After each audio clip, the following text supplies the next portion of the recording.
Welcome back to the show. As we mentioned in our top story today, tourism figures for January show a record number of arrivals, 85,000 during the first month of this year. So it looks like we most certainly will make the 950,000 target set by the tourism authorities for 2012. Who knows, we may even hit that magic 1 million mark. Vipula Vanigasekara, Acting Director General of the Tourism Development Authority, finds himself in the hot seat today to discuss the state of the tourism industry. Vanigasekara is also the General Manager of the Sri Lanka Convention Bureau, and he talks about the Bureau's role in promoting MICE tourism. Last year, there were 100,000 MICE tourists visiting Sri Lanka. That figure is a healthy rise of 12% from the previous year. Here's Vipula Vanigasekara. Hello Vipula, welcome to Benchmark, and thank you very much for joining us and sharing your views on MICE tourism in particular. Now, as we all know, last year we had a record tourist arrival, close to 900,000, 855,000 plus in fact. And this year we are predicting 950,000, hoping to catch the 1 million mark. Now, out of that 855,000 plus, we had 100,000 MICE tourists coming in last year. That's a healthy 12% growth. So when you look back, what do you think attributed to this increase, and also what are your expectations for this year? When the government restored the peace permanently in the country, tourism became the first beneficiary. And MICE tourism, in Sri Lanka, we consider MICE tourism as a part of tourism, although which is not the case in countries like Singapore and Malaysia, because in those countries MICE tourism is a separate industry. But having said that, peace was always a prerequisite for the development of leisure tourism as well as MICE tourism. And now that we have gained it, there is no looking back, and since then the numbers have been growing. And also some of the promotions that we have done in the past, because overseas promotions are not carried out to gain short-term benefits, but also, we look at the future. So when the peace came in, and all the work that was done in the past started reaping benefits. So we started receiving most of these MICE tourists. And for this year, we expect a further growth, and probably we will end up with something around 120,000 MICE tourists. Singapore, Malaysia, Thailand, they are the prime MICE destinations in this part of the world. You mentioned that those countries treat the MICE industry as a separate identity. Why? We call it MICE tourism because it has tourism elements. When people travel, they need to fly, they need to stay somewhere, they need to eat, so therefore the tourism elements are there. But the MICE tourist he has a different profile. Now, when people travel for conferences, exhibitions, it could be education purpose or business purpose. So it's not exactly leisure. Leisure is somewhat part of MICE, but it's not exactly that. Now, countries like Singapore, Malaysia did not launch their country promotions or their country branding until the early 2000s, but they were very much promoting tourism, but not general tourism. It was MICE tourism. So they established their countries as MICE destinations before they entered the leisure sector, because once you have the necessary infrastructure and once you have all the conditions that are conducive for MICE tourism, then you are ready to do leisure tourism as well. But for Sri Lanka, it was different scenario, because we started with leisure tourism way back. So we were known as a leisure destination, and we were very famous for beach destination. And in the 70s, the tourists found that this country has a lot more to offer than beaches, and then we went into heritage, the culture, the wildlife, the mountains, all that. So we entered the MICE sector somewhat late in the day. Now, like you mentioned, you are the General Manager of the Sri Lanka Convention Bureau. What is the role that the Bureau plays? What are the services you offer MICE travelers? I think the easiest way to describe the role and the function of the Convention Bureau is to say that the Sri Lanka Tourism Promotion Bureau is to promote Sri Lanka as a destination for leisure tourism, whereas Sri Lanka Convention Bureau promotes Sri Lanka as a venue for MICE activities. That's the easiest way to explain. And Convention Bureau is generally misunderstood. A lot of people think that the Convention Bureau is an event management company. We are not an event management company. We are the government arm which is responsible for promoting country for MICE activities, namely meetings, incentive travel, conference and exhibitions. How crucial is the ICC's 2020 Cricket World Cup, which Sri Lanka will be hosting in September and October? Has the planning process begun? Well, Convention Bureau is part of the committee which is responsible for taking the full advantage of this tournament when it is held in Sri Lanka. We have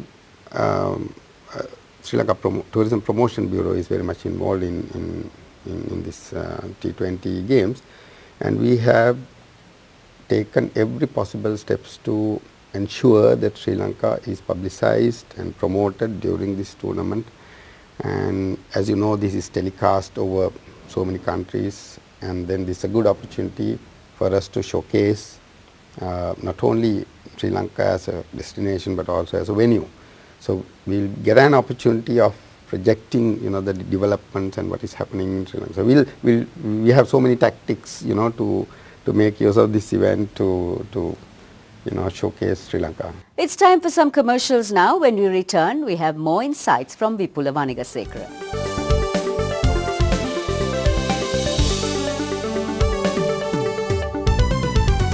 Welcome back. We now have part 2 of our exclusive interview with Vipula Vanigasekara, the Acting Director General of the Tourism Development Authority. So that is marketing during the event. What is happening prior? What's your marketing strategy prior? There is a pre-activities and the post-activities. For instance, we are planning to bring down a large number of journalists, travel writers, and they'll be hosted by Sri Lanka Tourism. And take them around, show them the country. That's one of the things that we are planning. And also we will get slots throughout the commentary to say something about Sri Lanka and what the country has and what the country has to offer, not only to tourists but also the investors and various other trading partners. Vipula, you very rightly mentioned 2 points, and that is that MICE tourists spend more, in fact I think it's 3 to 4 times more than the regular leisure tourists, and that Sri Lanka has and is conventionally and traditionally known as a getaway leisure destination. Now if we are trying to promote the MICE industry, how do we get away from that, or how do we marry the two? I think it's a valid question, and we are confronted with this question quite often. We do not want to follow another MICE destination, Singapore, Malaysia. Sri Lanka is Sri Lanka. We have got our own strengths. For instance, if you take the corporate meetings, what we do is we initially encourage them to have their meetings in Colombo and experience Colombo, shopping, entertainment and so on. And their next visit we try to send them out of Colombo. We encourage them to have their meetings in the mountains or along the beaches, wildlife areas. Now we have a strength to promote the corporate meetings, so we don't go and bid for these big conferences that are attended by 5,000, 10,000 because we don't have infrastructure to hold that kind of events. But we are very strong in smaller and medium scale meetings. And secondly, there are quite a large number of incentive travelers. So meetings and incentive travelers is our biggest market out of MICE, while we continue to promote conferences and exhibitions as well. You did say earlier that India has been in the past our primary source for MICE tourism, but the US as well as Europe remain one of the largest or the majority of MICE travelers around the globe. What plans, if any, do we have in actually enticing those travelers here? We will continue to promote our traditional markets, the UK, continent, Europe, for incentive travelers. But the potential for corporate meetings is not really there, because the corporate meetings generally they do not go that far, because these are board meetings, seminars, workshops and so on. we will continue to promote the traditional markets for incentive travel, but India is the biggest market for corporate meetings. Now, for a MICE traveler, time is of the essence. So they come with many demands, whether it's pricing, technology, infrastructure development, and even effective transport systems. Where do you think we need improvements? In the infrastructure, because MICE traveler, the expectations are quite high. Particularly the incentive traveler, they look for this wow factor wherever they go. And particularly when it comes to transport, they do not want to go from one place to another for 5-6 hours. But as you know now, the transport sector is developing in the country. We have the highways coming up, and then we have also developed the seaplane traffic. And also the standards have to be improved, because MICE travelers expect very high standards. Fortunately for Sri Lanka, even during the conflict, our service standards are very high. So we need to maintain the service standards and then ensure that we serve these people in accordance with international standards. And yes, so many improvements have to be done, because we are still just 2.5 years or nearly 3 years after the conflict ended. There's so much work to be done, because earlier it was a survival game and now it's development. So when you move from survival to development, there's so much of work that has to be done within the country. Given the impact of the euro crisis, the crunch in the US and in the West in total, we can't deny the fact that it is having an impact on this region as well, and on MICE tourism in particular. If that is the case, I do believe that virtual meetings have taken precedence. So how do we cope with challenges like that? The virtual meetings, virtual conferences have been growing in the last few years, no doubt. But I don't think that they can replace the real meetings and conferences, because the human to human contact, I don't think that can be replaced by the technology. So I don't think it has had a direct impact on the general MICE activities around the world. Now, in spite of the crisis, Europe continues to be the top outbound traveler, because they have had 50% of the overall the world travel. So they have still maintained that number even in 2011 in spite of this economic. There are some effects, like people will opt to take short haul visits and they will not go in order to kind of save money. So there are some effects, but nevertheless I think there are ways and means of enticing these people to have their holidays and MICE visits by adjusting ourselves. When you have visitors who would say, okay, these are our budgets, and then we need to relook at and see how you can cut the frills and just adjust yourself to ensure that they can accommodate your package. Well, to entice MICE tourism, we also need to offer, like we was discussing earlier, better facilities and better convention facilities as well. So currently we have the Hambantota Convention Center, which is to be completed this year. We also have plans for a convertible complex which is costing 1 billion rupees, scheduled for Paliagoda, and also another convention in Arali in Jaffna.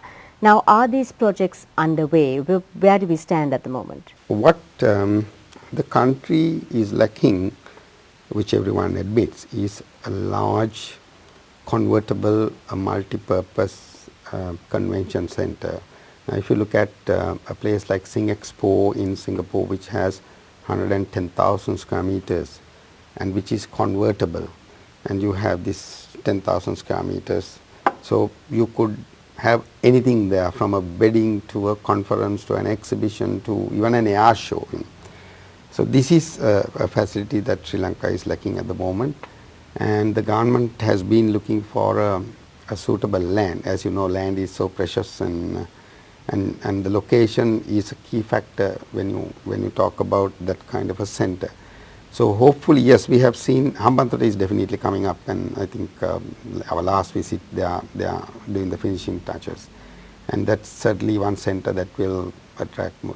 But then the capacity is again 1,600, 1,700. And what we have suggested to our superiors is that when we eventually find a suitable land, that we need a bigger center, convertible, soundproof, so that you can have multi-functions there. That was Vipula Vanigasekharan. Next, it's the Voice of Business.